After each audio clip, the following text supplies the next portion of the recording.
దేవునికి స్తోత్రం. ప్రియమైన వారలారా, రక్షకుడును ప్రభువైన యేసుక్రీస్తు వారి నామంలో మీకు శుభములు, వందనాలు తెలియజేస్తూ ఉన్నాం. దేవుడు మిమ్మలను, మీ బిడ్డలను, మీ కుటుంబములను దీవించి ఆశీర్వదించునుగాక. ఆమెన్. God bless you. దేవునికి స్తోత్రం. హల్లెలూయా. ప్రియమైన దేవుని బిడ్డలారా, గత వారంలో మనం చూసి ఉన్నాం, పరలోక రాజ్యము సమీపించి ఉన్నది, మారు మనస్సు పొందండని యేసు ప్రభుల వారు ఆయన బోధింపు మొదలుపెట్టినటువంటి వాక్య భాగాన్ని మనము చూస్తూ ఉన్నాము. అది సగం మాత్రమే అవుతుంది. మిగిలిన దానిని మనము కొనసాగించుకుందాము. చూద్దాము దేవుని యొక్క వాక్యం నుంచి. మత్తయి సువార్త 4వ అధ్యాయము 17వ వచనం. మత్తయి సువార్త 4వ అధ్యాయము 17వ వచనం, పేజీ నంబరు 5, నూతన నిబంధన గ్రంథంలో ఈ వాక్యాన్ని మనం చూడవచ్చు. అప్పటి నుండి యేసు పరలోక రాజ్యము సమీపించి ఉన్నది గనక మారు మనస్సు పొందుడని చెప్పుచు ప్రకటింప మొదలుపెట్టెను. దేవునికి స్తోత్రం. హల్లెలూయా. ప్రార్థన చేసుకుందాం. మహాగణుడా, మహోన్నతుడా, సర్వాధికారి, మీకు వందనాలు ప్రభా. ఆశ్చర్యకరుడా, మీకు స్తోత్రాలు ప్రభా. మీ వాక్యమును ధ్యానించాలని మేము ఆశపడుతూ ఉన్నాం. కృప చూపించండి. నిల్చున్నవాడు మట్టివాడు, వట్టివాడు. మీ పరిశుద్ధాత్మ శక్తితో నింపి వాక్శక్తి మాకు అనుగ్రహించి మాకు కావలసిన మాటలు అందించి మమ్మల్ని బలపరచమని, మహిమ మీరు పొందుకోమని యేసయ్య నామములో వేడుకొని ప్రార్థిస్తూ ఉన్నాము తండ్రి. ఆమెన్. దేవునికి స్తోత్రం. హల్లెలూయా. మీ అందరికీ ప్రత్యేకమైనటువంటి వందనాలు చెల్లిస్తూ ఉన్నాం. దేవుడు మిమ్మలను, మీ బిడ్డలను, మీ కుటుంబములను బహుగా దీవించి ఆశీర్వదించునుగాక. ఆమెన్. దేవునికి స్తోత్రం. హల్లెలూయా. ప్రియమైన దేవుని బిడ్డలారా, గత వారం మనం చూసి ఉన్నాము, పరలోక రాజ్యము సమీపించి ఉన్నది కనుక మీరు మారు మనస్సు పొందుడి అని యేసయ్య మొదలుపెట్టి ప్రారంభించినట్లు మెసేజ్, ఆ బోధింప మొదలుపెట్టినట్లు మనం చూస్తాం. అసలు పరలోక రాజ్యము అంటే ఏమిటి? ఆ పరలోక రాజ్యమును ఎప్పుడు స్టార్ట్ చేశాడు? ఆ పరలోక రాజ్యం విధానం ఎలా ఉంటుంది? ఈ పరలోక రాజ్యం గురించి పరిశుద్ధ గ్రంథంలో ఎక్కడ చెప్పబడి ఉంది అని మనము పరిశీలన చేస్తూ దానియేలు గ్రంథమునకు మనం వచ్చి ఉన్నాం.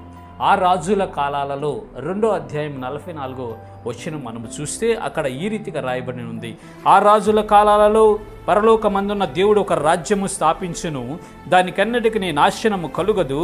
ఆ రాజ్యము దాన్ని పొందిన వారికి కాక మరెవరికి చెందదు. అది ముందు చెప్పిన రాజ్యములన్నిటిని పగులగొట్టి నిర్మూలము చేయును గాని అది యుగముల వరకు నిలుచును. దేవునికి స్తోత్రం. హల్లెలూయా. ఆ రాజుల కాలాలలో పరలోకమందున్న దేవుడు ఒక రాజ్యమును స్థాపించును. ఆ రాజ్యము స్థిరమైనది. ముందు చెప్పిన రాజ్యములన్నిటినీ నిర్మూలము చేసిద్ది, కానీ అదొక్కటే నిత్యము నిలుస్తుంది అని ఈ పరిశుద్ధ లేఖనాల్లో దేవుడు మన కొరకు రాయించాడు. ఏమిటి ఆ రాజ్యం? ఆ రాజులు ఎవరు అని మనము చూస్తూ మొట్టమొదటిగా మనము క్రీస్తుపూర్వం 605వ సంవత్సరం నుంచి పరిపాలన చేసిన నెబుకద్నెజర్ కాలంలోకి మనం వెళ్ళి ఉన్నామండి. ఆ నెబుకద్నెజర్ రాజు సర్వ ప్రపంచాన్ని జయిస్తూ ఉన్న రోజులు అది. ఆ రోజుల్లో ఇజ్రాయెల్ దేశంలో జయించి కొంతమందిని తీసుకుని వచ్చి ట్రైనింగ్ ఇప్పించి వారి సంస్థానంలో పెట్టుకున్న టైంలో ఆయనకు ఒక కళ వచ్చింది.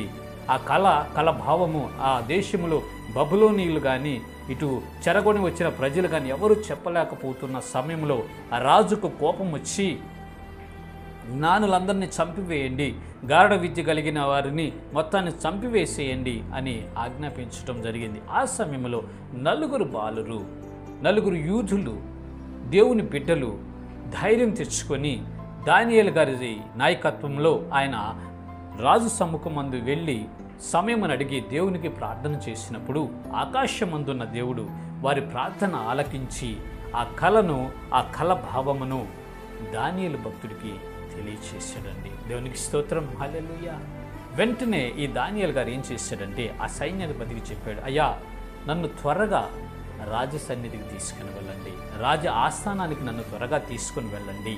ఎందుకంటే ఈ జ్ఞానులు చంపబడకుండా నేను ఆ కళను, దాని భావమును రాజునకు తెలియచేస్తానని ఆ సైన్యాధిపతితో చెప్తే ఆ అరియోకు వెంటనే లేట్ చేయకుండా రాజు దగ్గర మనవి చేసి, అయ్యా, చెరపట్టబడిన యూదులలో ఒక యవనస్తుడు మీ కళ గురించి చెప్తానని అంటున్నాడయ్యా, మరి తీసుకురమ్మంటారా అన్నాడు. నెబుకద్నెజర్ని అడిగితే ప్రవేశపెట్టు నా ఆస్థానంలో, నా ఎదుట అన్నప్పుడు వెంటనే తీసుకొచ్చి ఆ దానియేలు గారిని రాజు ఎదుట నిలబెట్టాడండి సైన్యాధిపతి.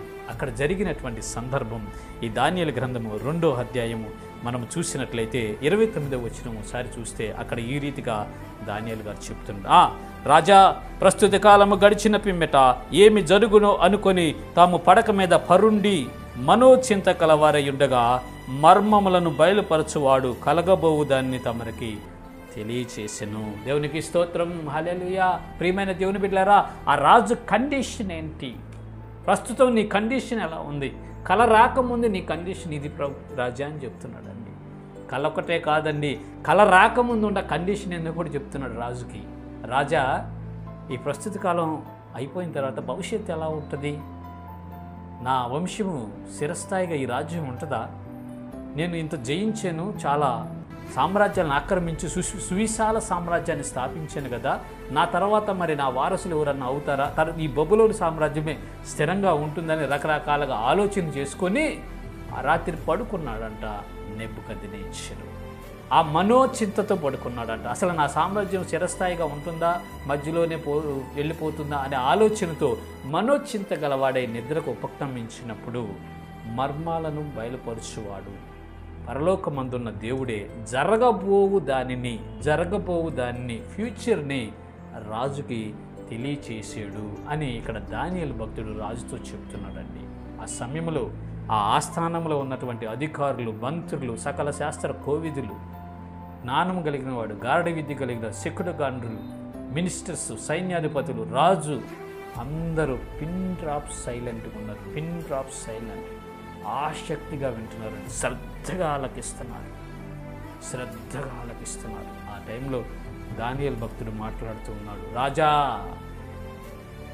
ప్రస్తుత కాలము గడిచిన పిమ్మట ఏమి జరుగును అని మీరు ఆలోచించుకొని మనోచింత గలవారే పడుకున్నప్పుడు జరగబోవు దానిని దేవుడు మీకు తెలియచేశాడు రాజా అని చెప్తుంటే ఆశ్చర్యం పోయి వింటూ ఉన్నాడు రాజు. అప్పుడు చెప్తాడు, రాజా మీకు వచ్చిన కళ ఏంటో తెలుసా? మీ ఎదుట ఒక భారీ విగ్రహం నిలబడింది. భారీ విగ్రహం ఆకాశాన్ని అంటుతున్నట్టుంటుంది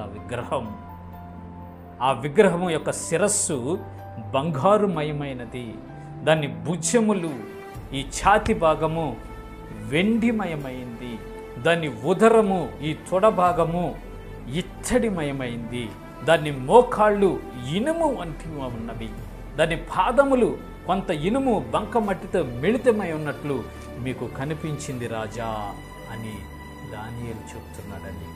రాజు ఆశ్చర్యపోయి చూస్తున్నాడు. చుట్టూ ఉన్న ప్రజలు కూడా ఆశ్చర్యచకితులై చూస్తున్నారు. దానియేలు గారు ఎప్పుడైతే ఈ రీతిగా చెప్తూ ఉన్నాడో ఆ రాజుకు ఆ కళ జ్ఞాపకం రావటం జరిగిందండి. భారీ ప్రతిమ నిలబడింది. భారీ ప్రతిమ శిరస్సు మేలిమి బంగారుమయమైంది. దాని భుజములు, దాని ఈ చెస్ట్ ఛాతి భాగము వెండితో చేయబడి ఉన్నది. దాని ఉదరము, దాని తొడ భాగములు ఇత్తడితో చేయబడి ఉన్నవి. దాని మోకాళ్ళు ఐరన్తో చేయబడి ఉన్నవి. దాని పాదములు ఒక పక్క బ్రంకమట్టి ఉంది, ఒక పక్క ఐరన్తో మిళితమై ఉన్నవి ఉన్నట్లుగా మీకు ఆ భారీ ప్రతిమ కనపడింది గదురాజా అనగానే ఆశ్చర్యపోయి చూస్తున్నాడు రాజు. అయితే ఆ కళ భావం చెప్తాను వినండి అని దానియేలు అంటున్నాడండి.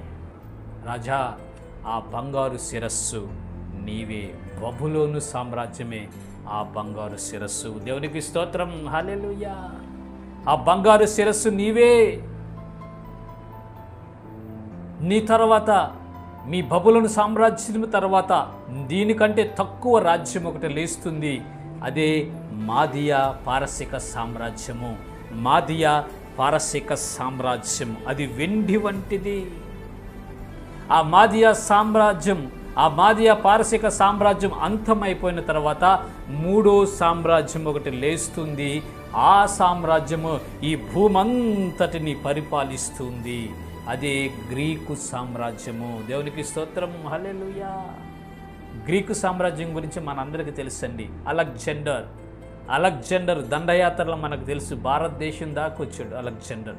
సింధు నది ప్రాంతం దాకా వచ్చాడు. హర్షవర్ధనుడి మీద యుద్ధం చేసినట్లుగా మనం చూస్తాం.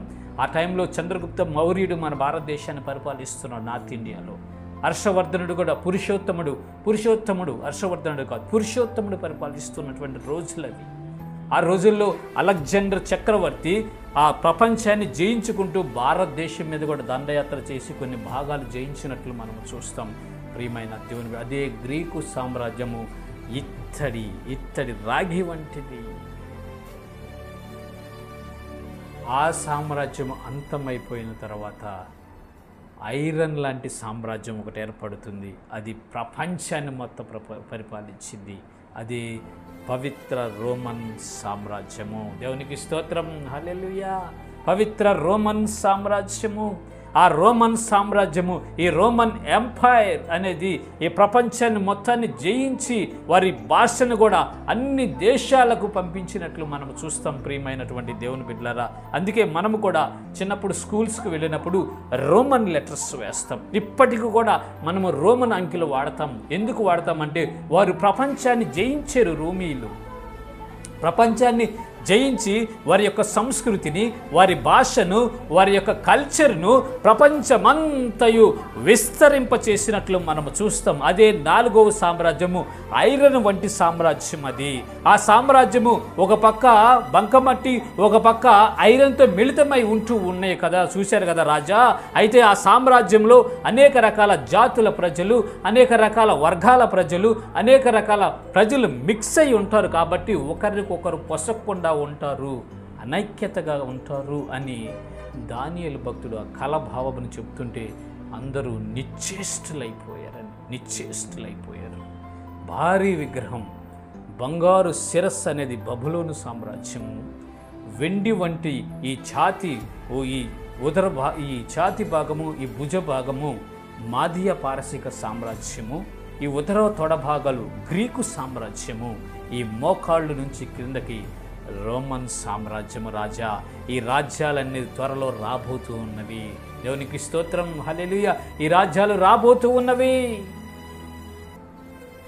జరగబోవు దానిని పరలోకమందున్న దేవుడు నీకు తెలియచేసాడు మహారాజా అని చెప్తూ ఈ 44వ వచనం వచ్చినాక చెప్తున్నాడు, ఆ రాజుల కాలాలలో అని చెప్పి వస్తాడండి. ఈ భారీ విగ్రహమును చూస్తూ ఉన్న సమయంలో చేతి సహాయం లేకుండా ఒక రాయి వచ్చింది, చూసారా? ఆ రాయి వచ్చి ఆ విగ్రహం పాదాల మీద పడినప్పుడు తుత్తి నీళ్ళుగా చేసి దాన్ని దంచి విరగగొట్టి దుమ్ముగా చేస్తే ఆ విగ్రహము మాయమైపోయినట్లు నీకు కనిపించింది కదా రాజా అని దానియేలు భక్తుడంటే నెబుకద్నెజరు ఆశ్చర్యపోతున్నాడు. అదే చెప్తాడు ఇక్కడ 35వ వచనంలో. 34-35 వచనాలు 2వ అధ్యాయం చూస్తే, మరియు చేతి సహాయం లేక తీయబడిన ఒక రాయి ఇనుమును మట్టియు కలిసిన ఆ ప్రతిమ యొక్క పాదముల మీద పడి దాని పాదములను తుత్తినీయులుగా విరగొట్టినట్టు తమకు కనబడెను. అంతటా ఇనుమును, మట్టియు, ఇత్తడియు, వెండియు, బంగారమును ఏకముగా దంచబడి కళ్ళములను చెత్తవలే కాగా వాటికి స్థలము ఎచ్చటను దొరకకుండా గాలి వాటిని కొట్టుకొని పోయెను, ప్రతిమను విరగొట్టెను. ఆ రాయి పెరిగి సర్వభూతలమంతైంది కదా రాజా అని దానియేలు చెప్తుంటే అక్కడ ఉన్న ప్రజలందరూ ఆశ్చర్యపోయారండి. అధికారులందరూ ఆ విగ్రహమును విరగొట్టి తుత్తినీళ్ళు చేసి దుమ్ము చేసిందంట రాయి. ఆ రాజ్యాలన్నింటిని పగలగొట్టి పొడి చేసేసిందంట. అవన్నీ మాయమైపోయినాయి అంట. ఈ రాయి అయితే క్రమక్రమంగా పెరిగి సర్వభూతలమంతా అయ్యి శిరస్థాయిగా అది నీ ఒక బలమైన గొడ్డగా అది ఉండినట్లుగా మీకు కనపడింది కదా రాజా అంటే, అవునయ్యా అని ఆశ్చర్యపోతున్నటువంటి సమయం. అప్పుడు ఈ 44వ వచనం చెప్తాడు దానియేలు భక్తుడు. ఏమంటాడంటే, ఆ రాజుల కాలాలలో పరలోకమందున్న దేవుడు ఒక రాజ్యమును స్థాపించును, దానికెన్నటికి నాశనము కలుగదు. ఆ రాజ్యము అది దాన్ని పొందిన వారికే కానీ మరి ఎవనికి చెందదు. అది ముందు చెప్పబడిన రాజ్యములన్నిటినీ పగలగొట్టి నిర్మూలన చేస్తుందని చెప్పాడు. ఈ రాజులు ఈ రీతిగా వస్తూ ఉన్న సమయంలో ఈ సామ్రాజ్యాలు, ఈ డైనాసిటీలు, మొదట బబులోను సామ్రాజ్యం అయితే మీరు చరిత్రలో మీరు ఒకసారి వెనక్కి వెళ్తే మీరు యూట్యూబ్లో, గూగుల్లో సెర్చ్ చేయండి. బాబిలోన్ ఎంపైర్ అని మీరు టైప్ చేసినప్పుడు ఆ బబులోను సామ్రాజ్యానికి సంబంధించిన రాజులు వస్తారు. ఆ తర్వాత మాదియా పారసీక సామ్రాజ్యం అని మీరు టైప్ చేసినప్పుడు దానికి సంబంధించిన రాజులు వస్తారు. ఆ తర్వాత గ్రీకు సామ్రాజ్యం అని మీరు టైప్ చేసినప్పుడు గ్రీకు రాజ్యాన్ని స్థాపించింది ఎవరు, దాని రాజులు ఎవరు వస్తారు. ఆ తర్వాత రోమన్ ఎంపైర్ అని మీరు కొట్టినప్పుడు దాన్ని స్థాపించినటువంటి వ్యక్తి, ఆ రాజులు కూడా వస్తారు. ఈ రాజులు క్రమంగా చరిత్రలో వచ్చారు. మొదట బబులోను సామ్రాజ్యం, అది అంతమైపోయిన తర్వాత పారసీక సామ్రాజ్యం వచ్చింది. ఆ తర్వాత గ్రీకు సామ్రాజ్యం వచ్చింది. ఆ తర్వాత రోమన్ సామ్రాజ్యం నడుస్తున్న సమయంలో యేసుక్రీస్తు ప్రభుల వారు ఈ భూమి మీద జన్మించారు. దేవునికి స్తోత్రం, హల్లెలూయా. చేతి సహాయం లేకుండా తీయబడినటువంటి రాయే ఆ యేసు ప్రభువారు. దేవునికి స్తోత్రం, హల్లెలూయా. ఆయన పరలోక రాజ్యాన్ని భూమి మీద స్థాపించడానికి వచ్చాడండి. పరలోక రాజ్యాన్ని ఈ భూమి మీద స్థాపించడానికి వచ్చాడు.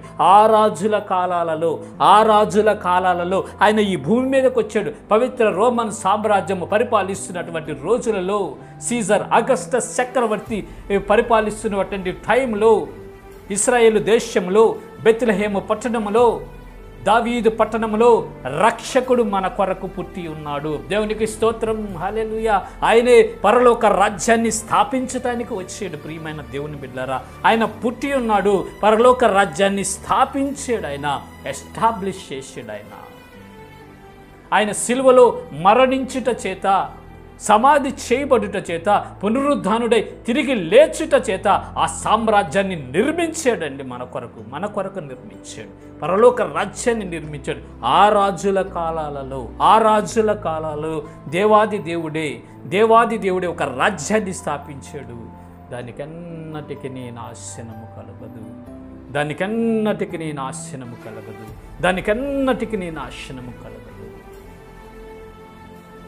క్రీస్తు శకం 1వ శతాబ్దంలో స్థాపించబడినటువంటి ఈ సామ్రాజ్యము అంచెలంచెలుగా విస్తరించబడుతుంది.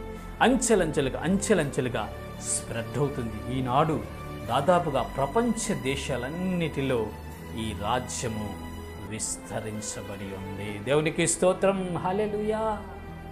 రక్షించబడినటువంటి ప్రతి వ్యక్తి, మారు మనస్సు పొందినటువంటి ప్రతి వ్యక్తి, పశ్చాత్తాప్తుడై తన పాపాలను విడిచిపెట్టి యేసు రక్తములో కడగబడినటువంటి ప్రతి వ్యక్తి ఆ రాజ్యములో పౌరుడే. దేవునికి స్తోత్రం, హల్లెలూయా. అది పొందిన వారికే గాని మరి ఎవనికి చెందదు. అది పొందిన వానికి మాత్రమే చెందుతుంది. ప్రియమైన దేవుని బిడ్డలారా, వాక్యం వింటున్నటువంటి ప్రజలారా, అది పొందిన వారికే చెందుతుంది ఆ రాజ్యము. ఎవరైతే యేసు ప్రభువారి యందు విశ్వాసం ఉంచుతారో, యేసు ప్రభువారు నా కొరకే మరణించారని విశ్వసించి మీ పాపాలన్నీ విడిచిపెట్టి పశ్చాత్తాప్తులై ప్రభు అయిన యేసుక్రీస్తు వారి నామములో మీరు బాప్తిస్మము పొందుతారో, మీరు పరలోక రాజ్యానికి హక్కుదారులు అవుతారు. ఆ రాజ్యములో మీకు హక్కు ఉంటుంది. ప్రియమైనటువంటి దేవుని బిడ్డలారా, దయచేసి గమనించండి. ఆ రాజుల కాలాలలో ఈ బబులోన్ ఎంపైర్ అయిపోయిన తర్వాత, మాదియా పారసీక రాజ్యం అయిపోయిన తర్వాత, గ్రీకు సామ్రాజ్యం కూడా అంతమైపోయిన తర్వాత, రోమా సామ్రాజ్యం నడుస్తున్నటువంటి సమయంలో యేసుక్రీస్తు ప్రభుల వారు ఈ భూమి మీదకు వచ్చి ఉన్నారండి. ఆ రాజుల కాలంలో దేవుడే ఒక రాజ్యం స్థాపించాడు. అయితే ఆ రాజ్యాలకి ఈ రాజ్యానికి డిఫరెన్స్ ఉంది. ముందు చెప్పబడిన రాజ్యాలన్నీ భౌతిక సంబంధమైనటువంటి రాజ్యములు. ఈ రాజ్యం అయితే, దేవుడు స్థాపించినటువంటి రాజ్యం అయితే, యేసుక్రీస్తు ప్రభువారు స్థాపించినటువంటి రాజ్యం అయితే ఆత్మ సంబంధమైనది. దేవునికి స్తోత్రం, హల్లెలూయా. ఆత్మ సంబంధమైనటువంటి రాజ్యం అండి. ఆ రాజ్యాలు శరీరానికి సంబంధించినటువంటి రాజ్యాలు. యేసు ప్రభువారు స్థాపించినటువంటిది ఆత్మలకు సంబంధించినటువంటి రాజ్యము, శాశ్వతమైనటువంటి రాజ్యం అండి. అది పరలోక రాజ్యం, క్రీస్తు సామ్రాజ్యం. అది క్రీస్తు సామ్రాజ్యం. ప్రియమైన దేవుని బిడ్డలారా, ఈ శరీరము కొంతకాలమైనట్టు బ్రతికేది 70-80 సంవత్సరాలు. మెడిసిన్ వాడుకొని జాగ్రత్తగా బ్రతికితే ఒక 90 సంవత్సరాలు, ఇంకా కొంచెం గట్టిగా ఉంటే 100 సంవత్సరాలు బ్రతికారు. అంతకు మించి ఇప్పుడు ఎవరు బతకలేరు. ఈ దుర్దినాల్లో అసలు ఎప్పుడు ఎవరు చచ్చిపోతారో కూడా తెలియదు. ఈ ఫుడ్ కల్తీ, అన్ని రకాల కల్తీలు వచ్చేసినాయి మనకి. వాటర్ కల్తీ, ఫుడ్ కల్తీ, గాలి కూడా కల్తీ, వాహనాల వలన రకరకాల కల్తీలు, అంత మోసం, అక్రమ, అన్యాయం, భయంకరమైన పరిస్థితులు, ప్రపంచమే భయంకరమైనటువంటి స్థితిలో దిగజారిపోయింది. ఇప్పుడు మనుష్యుడు 60 సంవత్సరాలు కూడా బతుకుతారన్న గ్యారంటీ కూడా లేదండి. ఈ శరీర జీవితము కొంతకాలమే ప్రియమైనటువంటి దేవుని బిడ్డలారా. అయితే మన శరీరంలో ఉన్న ఆత్మ ఇది నిత్యము జీవిస్తుంది. ఈ ఆత్మకు చావు లేదండి. ఈ ఆత్మకు చావు లేదు. ఈ ఆత్మ ఎక్కడికి వెళ్తుందో నీవు పరిశీలన చేసుకో. ఈ ఆత్మ ఎక్కడికి వెళ్తుందో నీవు పరిశీలన చేసుకో. ప్రియమైన సహోదరుడా, సహోదరి, వాక్యం వింటున్నటువంటి ప్రజలారా, నీ ఆత్మ పరిస్థితి ఏంటి ఒకసారి ఆలోచించేవా? నీ ఆత్మను గురించి చింతించేవా? నీ ఆత్మీయ జీవితం గురించి ఒకసారి యోచించేవా? ప్రియమైన దేవుని బిడ్డ, దయచేసి గమనించు. పరలోక రాజ్యము సమీపించి ఉన్నది. మీరు మారు మనస్సు పొందండి. మీరు మారు మనస్సు పొందండి. మీరు మారు మనస్సు పొందండి. ఒకవేళ మీరు మారు మనస్సు పొంది యేసు బిడ్డలుగా ముద్రించబడిన వారైతే విశ్వాస యాత్రలో క్రమంగా నడుచుకోనండి. ఆ రాజ్యంలో కొన్ని కట్టుబాట్లు ఉంటాయి. ఆ రాజ్యంలో కొన్ని పద్ధతులు ఉంటాయి. కొన్ని యొక్క విధి విధానాలు ఉంటాయి. వాటిని అనుసరించి నడుచుకోవాలి. మన సామ్రాజ్యానికి, దేవుడు స్థాపించినటువంటి క్రీస్తు సామ్రాజ్యానికి అధిపతి నజరేయుడైన యేసు. దేవునికి స్తోత్రం, హల్లెలూయా. ఆయన కొన్ని సిద్ధాంతాలు మనకు ఇచ్చాడు, కొన్ని ఆజ్ఞలు, కొన్ని కట్టడలు, కొన్ని విధులను మనకు అనుగ్రహించాడు. ప్రియమైన దేవుని బిడ్డలారా, ఆ విధుల ప్రకారం మనం నడుచుకోవాలి. ఆ ఆజ్ఞల ప్రకారం మనం నడుచుకోవాలి. ఆ ఆజ్ఞలు అనుసరించి మనం నడుచుకోగలిగితే చివరి ఆఖరికి మనం మరణించినాక పరలోక రాజ్యం చేరతాము. యుగయుగాలు దేవునితో ఉంటామండి. ఆ రాజుల కాలాలలో యేసు క్రీస్తు ప్రభుల వారు ఈ భూలోకంలోకి వచ్చి ఒక సామ్రాజ్యాన్ని స్థాపించి, ఆ రాయి చేతి సహాయం లేకుండా తీయబడినటువంటి రాయి వెళ్ళి ఆ విగ్రహం పాదాల మీద పడి, కాళ్ళ మీద పడి కొట్టి తుత్తి నీళ్ళుగా దంచేసింది. పొడి చేస్తే గాలి కొట్టని ఎగిరిపోగానే ఆ సామ్రాజ్యాలన్నీ కనుమరుగైపోయి. ఈ భూమి ఉన్నంతకాలము ఆ చరిత్ర మనం చెప్పుకుంటాం, కానీ ఈ భూమి అంతమైపోయిన తర్వాత ఆ రాజ్యాల గురించి ఎవరు చెప్పుకోరండి. ఎందుకంటే అవి మాయమైపోతాయి. ఈ భూమి, ఆకాశము మీరు శాశ్వతంగా ఉంటుంది అనుకుంటున్నారా? నో, ఉండదండి. ఈ భూమి ఆకాశాలు శాశ్వతంగా ఉండవు. వీటిని దేవుడు అగ్ని కొరకు భద్రపరిచి ఉన్నాడు. అగ్ని ఈ భూమి ఆకాశాన్ని కాల్చివేయబోతున్న త్వరలోనే జరిగింది అది. ఈ భూమి అగ్ని చేత కాల్చబడింది, ఆకాశము అగ్ని చేత కాల్చబడింది. సమస్య లేదు అందులో. సముద్రం కూడా కాల్చబడింది. నీటిని కాల్చి అగ్ని ఉంది దేవుని దగ్గర. జాగ్రత్త. నీరు ఎలా తగలబడుతుంది అనుకుంటారేమో, నీటిని కాల్చే అగ్ని ఉంది దేవుని దగ్గర. ప్రియమైన దేవుని బిడ్డలారా, అగ్ని కొరకు భద్రపరచబడ్డ ఇవి శాశ్వతమైనవి కావు, తాత్కాలికమైనవే. శాశ్వతమైనది ఏంటంటే దేవుడు స్థాపించినటువంటి రాజ్యము, అదే పరలోక రాజ్యము.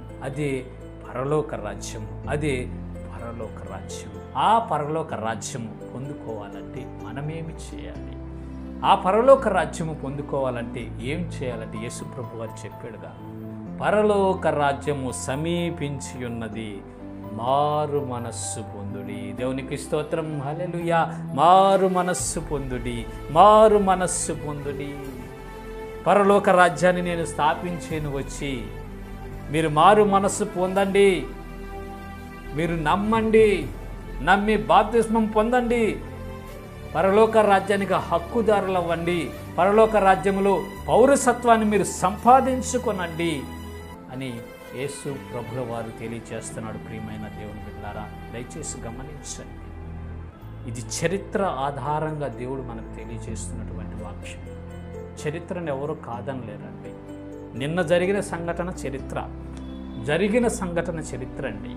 ఊహించి చెప్పింది కాదు చరిత్ర. ఊహాతీతమైనవి కావు చరిత్రలండి. చరిత్ర అంటే ఏంటంటే యథార్థంగా జరిగినటువంటి సంఘటనలే ఈనాటి చరిత్ర అవుతుంది. నిన్నటి జరిగినవి కూడా ఈనాటి చరిత్ర అవుతుంది. ఇది దాదాపుగా క్రీస్తు పూర్వము 605వ సంవత్సరం నుంచి జరిగినటువంటి చరిత్ర. ఆ చరిత్రలో దేవుడు మనకు తెలియచేసినటువంటి పాఠం ఏంటంటే, తాత్కాలికమైన రాజ్యాలు ఈ లోకంలో ఏలుబడి చేసి గతించిపోయారు. కానీ రోమన్ సామ్రాజ్య కాలంలో యేసు ప్రభుల వారు పరలోకం నుంచి దిగివచ్చి ఒక సామ్రాజ్యాన్ని స్థాపించాడు. అది క్రీస్తు సామ్రాజ్యము, పరలోక రాజ్యము. ఆ పరలోక రాజ్యములోకి మీరందరూ ప్రవేశించాలి అంటే, ఆ పరలోక రాజ్యంలో మీరు హక్కుదారులు అవ్వాలి అంటే, ఆ పరలోక రాజ్యాన్ని మీ సొంతం చేసుకోవాలంటే మీరు మారు మనస్సు పొందాలి అని దేవుడు సూచిస్తున్నాడు. కాబట్టి ప్రియమైన దేవుని బిడ్డలారా, మీరు దయచేసి గమనించండి. ఇప్పటికే మీరు ఆ మారు మనస్సు పొంది పరలోక రాజ్యంలో ప్రవేశించి ఉంటే మీరు విశ్వాసయాత్రలో ముందుకు నడవండి. ఈ రాజ్యంలో కొన్ని రూల్స్ అండ్ రెగ్యులేషన్స్ ఉంటాయి. వాటి ప్రకారం మనము అనుసరించి నడుచుకుందాం. అయితే కొత్తగా ఎవరైనా చూస్తూ ఉంటే మీ కొరకు మారు మనస్సు ఎలా పొందాలి, ఎలా ఆ పరలోక రాజ్యంలోకి మీరు ప్రవేశం పొందుకోవాలి అనేది మిగిలిన వారంలో, వచ్చే వారం మనము చూద్దాము. దయచేసి గమనించండి, శ్రద్ధ కలిగి వినండి. దేవుని యొక్క రాజ్యంలో పాలిభాగస్తులై యుగయుగాలు జీవించండి. ఇటు కృప దేవుడు మీ అందరికీ కలుగు చేయనుగాక. ఆమేన్. ప్రార్థన చేసుకుందాం. మహాగణుడ, మహోన్నతుడ, మీకు వందనాలు ప్రభువా. ఇదిగో తండ్రి, ఇప్పటి వరకు నాయన మీ రాజ్య మర్మమును గురించి మాకు తెలియచేసినందుకు స్తోత్రాలు ప్రభువా. ఇదిగో నాయన మీకు వందనాలు చెల్లిస్తూ ఎంతమంది బిడ్డలు విని ఉన్నారు, వారి హృదయాల్లోకి మీ వాక్యమును పంపించండి, బలపరచండి. ఇంకనూ ఒక భాగం మిగిలి ఉండగా వచ్చే వారం కూడా ప్రభువా మేము దాన్ని ధ్యానించి పరలోక రాజ్యంలోకి నూతనంగా ఎవరైతే చూస్తున్నారో వారు కూడా హక్కుదారులు అవుటకు సహాయం చేయండి. ఇప్పటికే హక్కుదారులై పరలోక రాజ్య పౌరులుగా ఉన్నటువంటి వారు మీ కట్టడలు, మీ ఆజ్ఞలు, మీ విధులు అనుసరించి నడుచుచు పరలోక రాజ్యంలో మీ వద్ద చేరుకునే కృప వారికి మెండుగా దయచేసి మీ పరిశుద్ధాత్మ సహాయం చేత నడిపించమని, మహిమ మీరు పొందుకోమని యేసయ్య నామములో వేడుకొని ప్రార్థిస్తున్నాము తండ్రి. ఆమేన్. దేవునికి స్తోత్రం. హల్లెలూయా. God bless you. దేవునికి మహిమ కలుగును గాక. ఆమేన్.